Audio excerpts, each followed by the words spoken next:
house was built in 1866, and it's actually been in my family over 100 years. I didn't grow up in the house, but my aunt lived here and her parents owned it before her. So, you know, it was always like, go show Aunt Vivian your Halloween costumes. You know, we would always come over here, you know, I only lived 2 blocks away.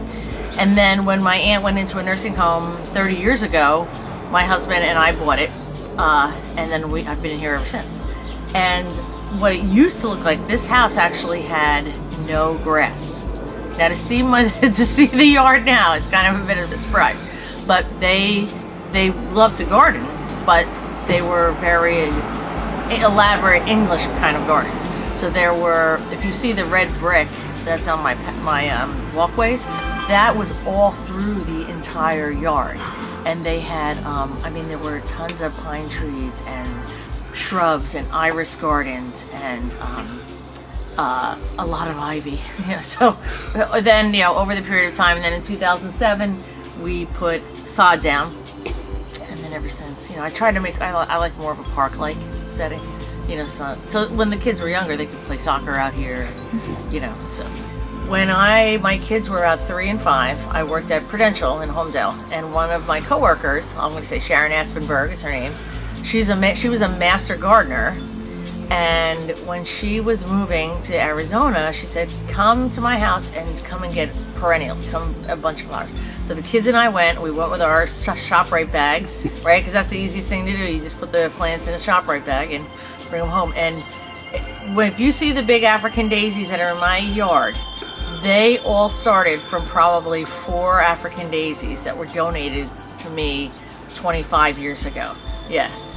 So that probably got me started, and then I had a small garden in the back, and then once we kind of changed the house around and there was more ability to have organized gardens, then I proceeded. But I used to also do the anchor. I don't know if anybody remembers that. There used to be an anchor at the waterfront, and with a circular like brick patio almost around. I used to put all the flowers around that. And then when they redid the bulkhead and that was gone, and then we started the garden club, I just joined the garden club. And then I like working in the dirt, but I really do like the colors of the flowers. You know, I really like as they start to grow, and I think most people know that I like to do annuals every year so that I can change my colors every year. So last year I did an ombre going down the side of the fence. This year I went with red. So I just like being able, for the annuals, to be able to change them every year. And I do plant almost 1,000. You know, when you have a dog, you learn to adjust.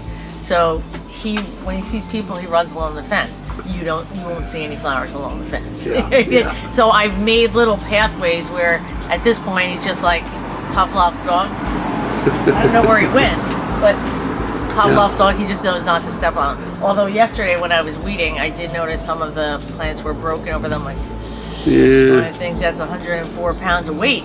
One day I would like to put a pond in the back, like where I have the crushed clamshells and stuff. I would like to actually have a pond. That would be nice. Yeah, that's a thing.